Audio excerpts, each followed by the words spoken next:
Bhagavate Vasudevaya, Om Namo Bhagavate Vasudevaya. Hare Krishna, dear devotees, wanting to seek the blessings of Radha Madhav, Radha Shyam Sundar, Krishna Balaram, Bal Gopal, Nrsimhadev, Bhagavan Jagannath, Baladev Subhadra, Shishi Nitai, Tulsi Marani, Haridas Thakur, Guru Parampara, Srila Prabhupada, Guru Maharaj, and the assembled devotees. So, we are on Srimad Bhagavatam, Canto 11, Chapter 17, and Chapter 17 is entitled Lord Krishna's Description of the Varnashram System. Previously, the Supreme Lord Shri Krishna had assumed the form of Hansa and glorified the duties of the Brahmachari and Grahastha orders. In this present chapter, Lord Krishna further describes these matters to Uddhav. Uddhav inquires from Lord Krishna about the duties of the social and religious orders of the Varnashram society, by which all human beings can achieve loving service unto you by the execution of their prescribed duties. So much time had passed since the Lord instructed, who will again speak this lost knowledge when the Lord leaves earth. The Lord replies that in the first age, Satyug, there was only one social order called Hamsa. In that age, men were automatically dedicated to pure devotional service from their very birth, and since everyone was perfect in all respects, the age was called Kritayug. The Vedas were then manifest in the form of the sacred syllable Om, and the Supreme Lord Hamsa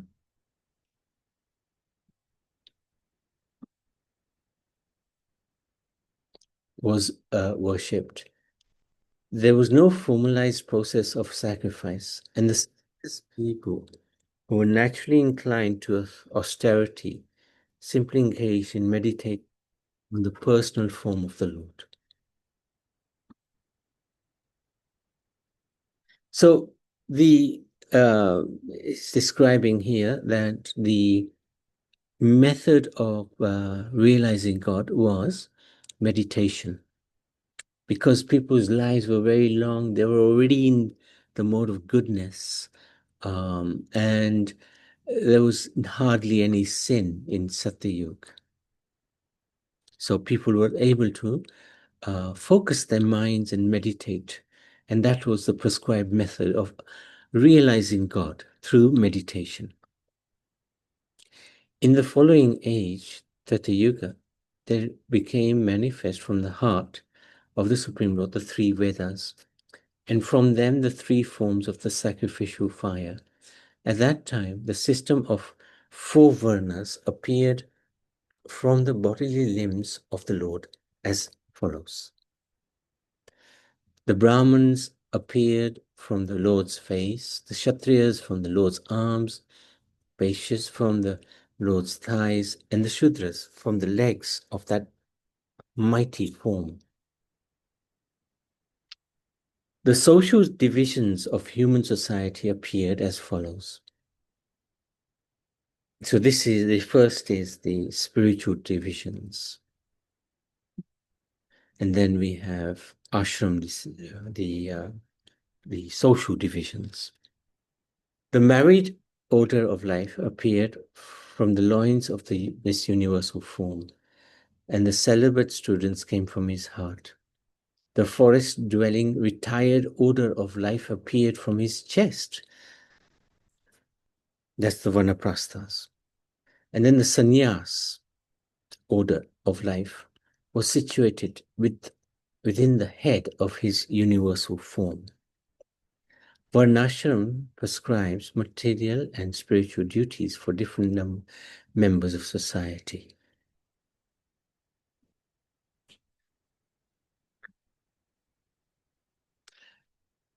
The natural qualities of the people of the four classes, Varnas, are as follows. Brahmins, their peacefulness, this is their natural qualities, peaceful, self-controlled, austere, they're clean, they're satisfied, they're tolerant, simple straightforwardness, devotion to the Lord. And they also have mercy and they're truthful. The Kshatriyas, they have dynamic power, bodily strength, determination, heroism, tolerance, generosity, great endeavor, steadiness, devotion to the Brahmins and the leadership. The Vaishyas, they have faith in Vedic civilization. Their dedication is to charity, freedom from hypocrisy, the service to the Brahmins, perpetually desiring to accumulate more wealth. So they're like the businessman. Shudras, service without duplicity to the Brahmins, cows, demigods, and other worshipable personalities, and complete satisfaction with whatever income is obtained in such service. Non-violence, truthfulness, honesty, desire for happiness and welfare of all others, and freedom from lust, anger, and greed constitute duties for all members of society. Dirtiness, dishonesty, thievery, faithlessness, useless quarrel, lust, anger, and hankering constitutes the nature of those in the lowest position outside of the Varnashram system. So there were personalities who were outside of the Varnashram system, and they were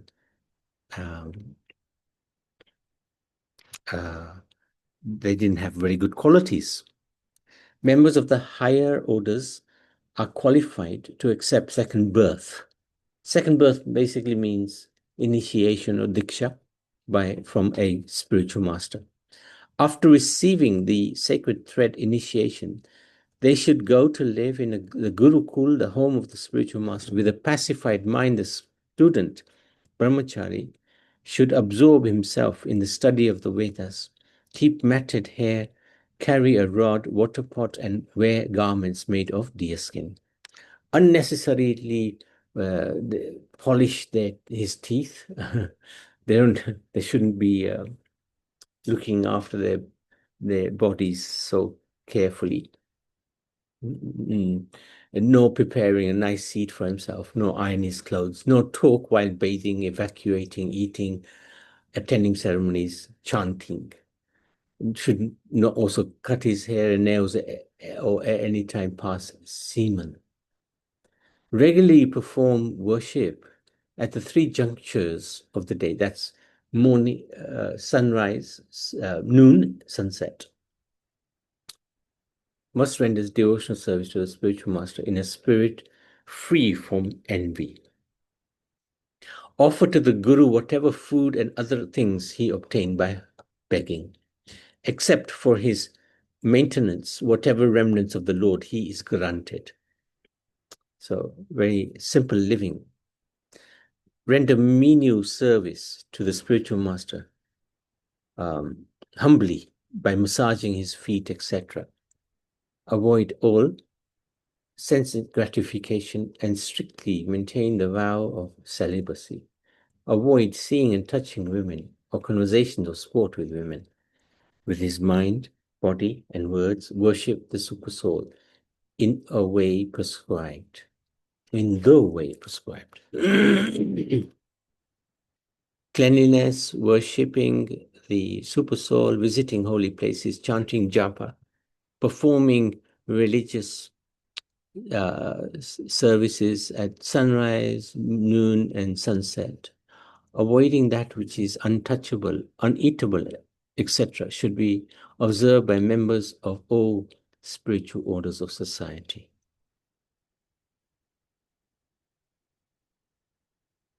A Brahman, observing the great vow of celibacy, becomes brilliant like fire and free from contamination of material desires. He becomes the Lord's devotee. After studying all the different aspects of the Vedas, offering proper remuneration to the Guru, a Brahman who has material desires may take permission from his spiritual master and enters family life. A householder who is eager to purify his consciousness should enter the forest. whereas a purified Brahman who has no material desires may become a vanaprastha or a sannyasi. The proper execution, the proper order of succession should be followed in changing from one spiritual to the next. One who desires to establish family life should marry a wife of his own caste, who is beyond reproach and younger in age. The obligatory duties of the three classes who are twice born, the Brahmins, the Kshatriyas, and the Vaishyas, are worship of the Lord, study of the Vedas, and giving charity. The occupational duties of accepting charity, teaching others, and performing sacrifice for others are the privilege of the Brahmins alone. If a Brahmin considers that his consciousness is contaminated by engaging in these occupations, like accepting charity from others, he may sustain his existence by collecting grains from the fields and live without any dependence on others. The body of a Brahmin is not intended to enjoy insignificant material sense gratification. Rather, by accepting difficult austerities in his life, a Brahmin will enjoy unlimited happiness after death. A Brahmin householder should remain satisfied in mind, practicing magnanimous religious principles with consciousness observed in the Lord. In this way, a Brahmin may stray at home as a householder without very much attachment and thus achieve liberation. Just as a ship rescues those who are fallen from the ocean, similarly Krishna very quickly rescues from all calamities those persons who uplift Brahmins and devotees suffering in a poverty-stricken condition. If a Brahmin is disturbed by poverty, the Brahmin may, out of necessity, accept the business of a Kshatriya or a Vaishya, but he should never take the occupation of a Shudra. In a similar situation, a Kshatriya may take the occupation of a Vaishya, and a Vaishya that of a Shudra. But when the emergency has passed, it is not fitting to continue earning one's living by a lower occupation.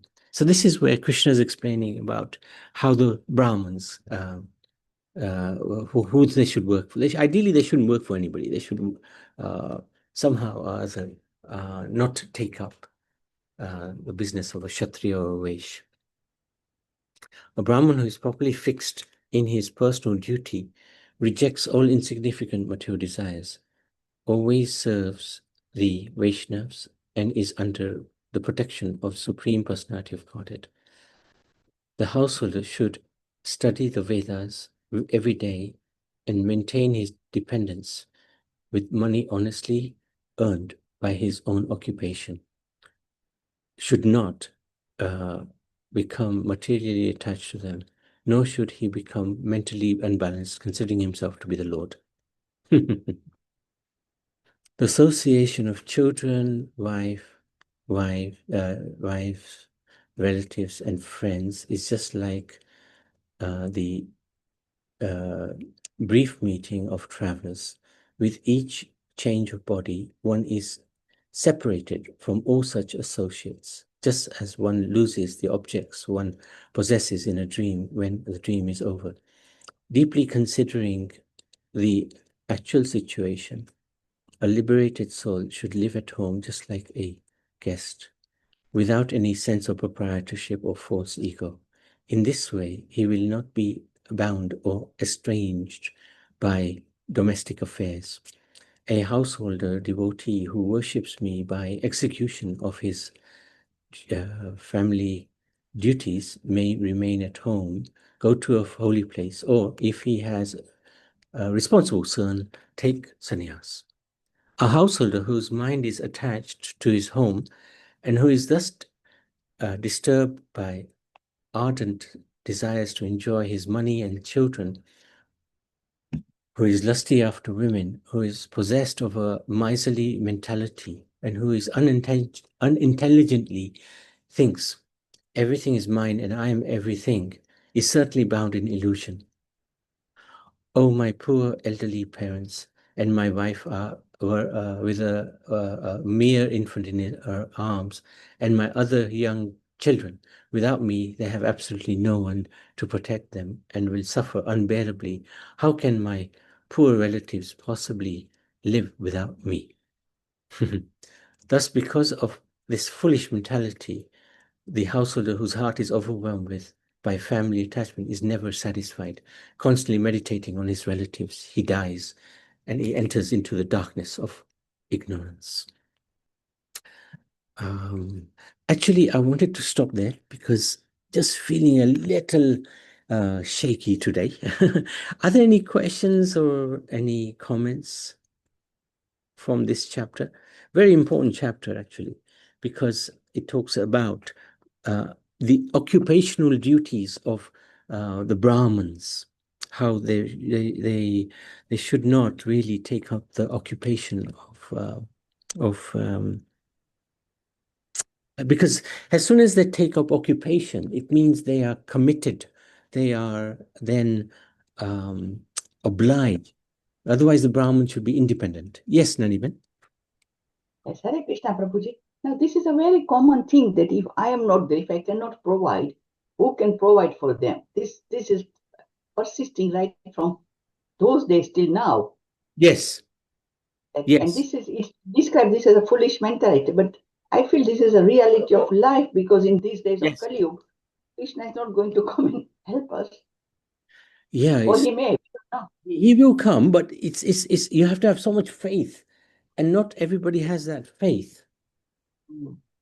So it is a very challenging situation, because in the previous ages the Brahmins were respected and honored, and when they did the sacrifice they were properly remunerated, whereas now it's a different ball game. It's, people don't really care too much about Vedic principles or sacrifices. So in Kali Yuga, everything sort of gets turned around. That's why Chaitanya Mahaprabhu said in Kali Yuga, everybody's a Shudra, practically speaking, because we're dependent. And the Brahmin should not be dependent. This is the point. He's not dependent on any of the Varnas, because he can then give advice which is according to Shastra, as opposed to advice which is suited to that person he's giving advice to. He can give advice which is going to be very helpful to that person, as opposed to the advice that, I should give this advice, otherwise this person will get angry, So, Hare Krishna. Thank you. Yes, Prabhuji, you should rest now. Prabhuji, you should rest. Yeah. This week's been a bit of a tough week, so thank you so much, everybody. Anything? Hare Krishna, Prabhuji. Yes, Parveen, how are you doing? I'm fine. How are you? Yes, I have missed a couple of the your sessions. Like I've been out Monday and Tuesday. Then you put down Wednesday. You was out. Thursday you was out. Today I just come from shopping. Just put the shopping away. I did miss some of it. The last bit I was just thinking about the way you said that we shouldn't take the job away from the Brahmins. Yeah. Is that right? Well, it's the Brahmins should not take a job, because if they take a job, that means they're in employment somewhere. They are being employed, which means they are in the pocket of somebody. But the Brahmins are not in the pocket of anybody. They're independent. But sorry, I should disturb this now. In this country, people have to go work. What happens then? Yeah, this is it. This is the point, because Brahmins are not as respected as they were in the previous ages. Yes, that's correct. I mean, I have got a family, and they are Brahmin, and even the uncle is not anymore, but he's passed away. And he used to work with me in the factory. And he used to do a priest puja in the temple too, Saturday and Sunday. And I used to go and give the sidhu, the food you give Correct. to the Correct. Brahman. And this is And what the auntie was also working in a factory.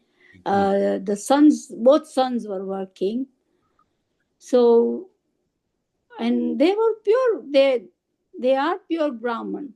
Yeah.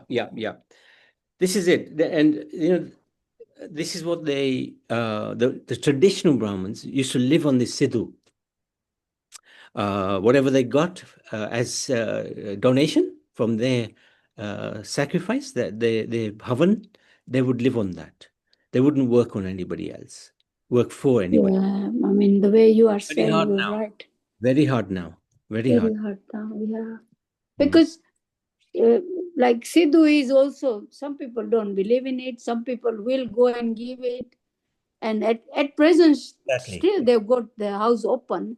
If any community family in village want to go and give the Sidhu, then obviously they will go and give the Sidhu, and they will take it. They will take it. They will take it. Agreed. And they will do the puja too. Yeah, agreed. But with me now, it's different now. I've just like, when I want to give something, I will just call you. I've got 2 other friends, and I give them, and they'll send the money to India. That's it. You know. Thank you. Okay. Anyway, thank you very much. It's nice to see you back. Thank and you so how much. is your health? You're good. Yeah. Thank you very much. Was last week. You was not well. Not good at all. Yeah, good. Last week was busy. Last week. Sometimes when you're working with the children, I know you pick it up. Just Schools and are- you at present you started the holy session now. Yes. Holy Yeah, from the it's beginning. nice. It's Yeah, very fantastic. nice. Thank you so All much. right, Hare Krishna, Prabhuji. Take care. Hare Krishna. Are you doing prayers now? Yes. Thank you. Okay, it's fine. So I have to go out later in the evening. Okay. So I have to make some food. I'll